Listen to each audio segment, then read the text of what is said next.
From IBMTV, International Broadcast Media, this is your report from Washington. 18 days and counting. It was the best of times, it was the worst of times. That best describes the two starkly different views of America at dueling town halls last night.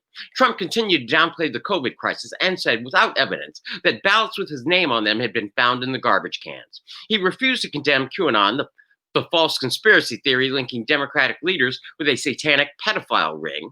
When asked about his recent retweet of a claim that Osama bin Laden isn't actually dead, he said, quote, people can decide for themselves. The moderator clashed with Trump and told him his claims actually sounded like, quote, somebody's crazy uncle, end quote. Finally, someone said out loud what the world has been thinking.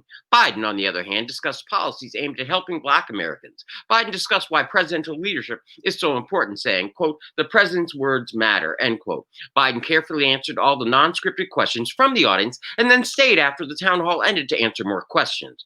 Biden didn't clarify his position on the push by some progressives to add seats to the Supreme Court, a notion known as court packing, but he said he would do so before the election. 17 million Americans have voted so far, a clear sign that American minds are made up and the people are fed up. Next, the COVID pandemic. The U.S. is averaging more than 50,000 new infections a day, a sign that the difficult winter is already upon us. Global cases have climbed to more than 330,000 per day. Newly confirmed infections are hitting Germany, the Czech Republic, Italy, and Poland, and most of the rest of the continent is seeing similar spikes. In the United States, new cases per day are on the rise in 44 states, with the biggest surges in the Midwest and Great Plains. Deaths per day here are climbing in 30 states. Separately, the Islamic Republic of Iran is confronting a new surge of infections that is filling its hospitals and cemeteries.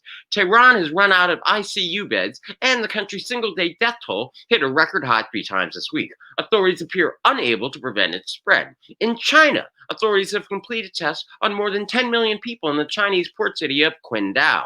Testing is set to continue to cover 11 million more people. Meanwhile, a global study by the World Health Organization concluded that remdesivir has little to no effect on the recovery of hospitalized COVID patients. And now, the American COVID relief package.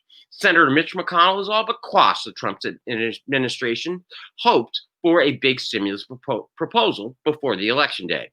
McConnell said he would not consider any stimulus package over $1.8 trillion. The ongoing stalemate is pushing more people into poverty.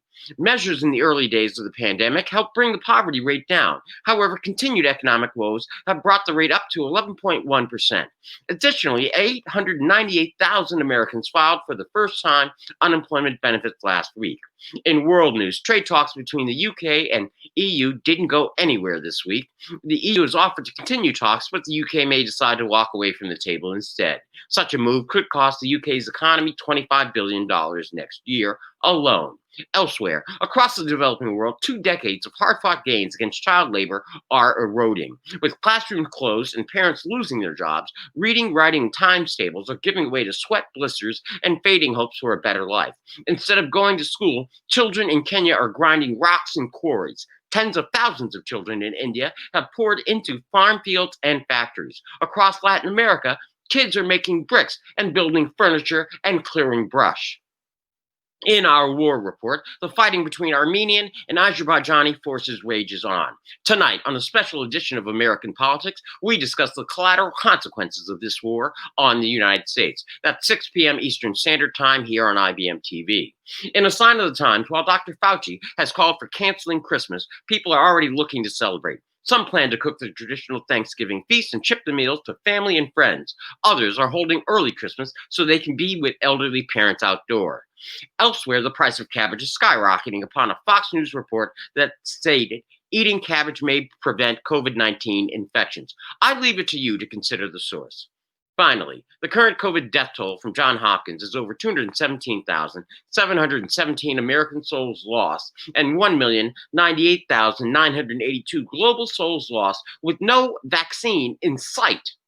That is your report for October 16, 2020 from IBM TV, International Broadcast Media, smart television for a smarter global community from dictatorships to democracies around the world.